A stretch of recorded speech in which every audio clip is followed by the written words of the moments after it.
So pour a glass of craft beer, we can do this. Yeah. Your position here, so owner, brewmaster? I am the brewmaster. The brewmaster. I am a hired gun.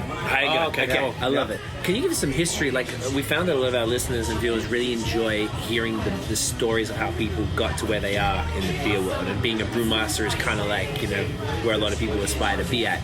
Can you, like, speak through your Sure. your story? Well, I figured out that I loved brewing a while ago. Quite a while ago. Okay. So I graduated from University of New Hampshire with a German major. Nice. And, you know, when I wasn't playing music or playing Ultimate Frisbee or whatever, my roommate said, do you want to make some beer? I made some beer with my dad, and he started me out brewing.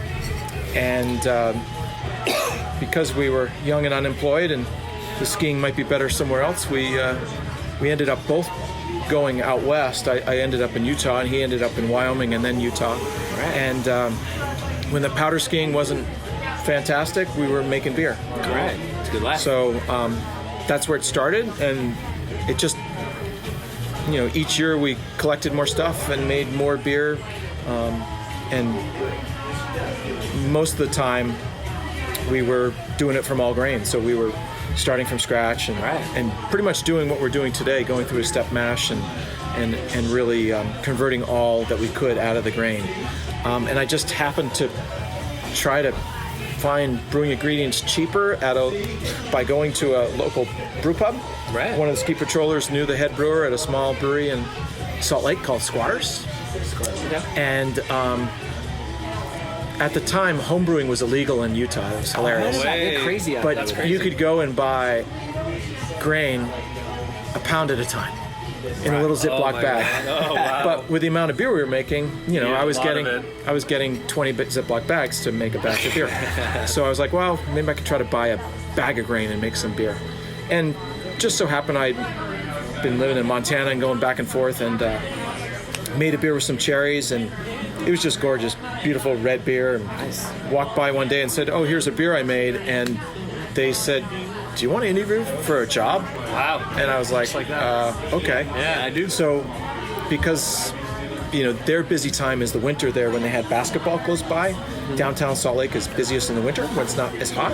Okay. And the Jazz was playing, and they just filled the brew pub. And because I had some experience but not a lot, I got a job at even better brewery. I was up in Wyoming for almost 7 years. Right. In Jackson, Wyoming, Jackson Hole, so at Snake River. And then I left Snake River and started a brewery in New Hampshire. I was there for 12 years. And Was that your brewery or? no, hired gun again. Okay. What was that brewery called? It's called the Moat Mountain Smokehouse and Brewing Company. Wow, that's Say that on the phone when somebody calls. Your Is there an abbreviation? Was it an MM? Yeah, just be known as. Yeah. It got to be known as the Moat. Right, So we there must- you go. I like that. Yeah, Much or, easier. Or Moat, if you like to say, Moat? if you like to say Boat instead of boat. Okay, I don't know many people never that heard use that term. Is that a? No, it's known as Moat. No, it's known as the Moat for Okay, sure. I like that. That's dope. So you And ran then- that for 12? Yep, ran that for 12, and they were able to grow and build a production brewery, which was awesome. Very cool. You know, self-distributing brew pub, and basically we're doing a similar thing here. Okay. Where we self-distribute only in Vermont. Right. And we got a small scale packaging. We just fill 2 bottles at a time, 22-ounce bottles, and we fill kegs, and we've got a beautiful outside deck, beer garden area, and the pub, and we're on the road going to the ski areas. So Cool. Perfect. So it's, you hardly have to turn on the brakes. Hence après ski, I guess. We There saw you go. that up front, Exactly.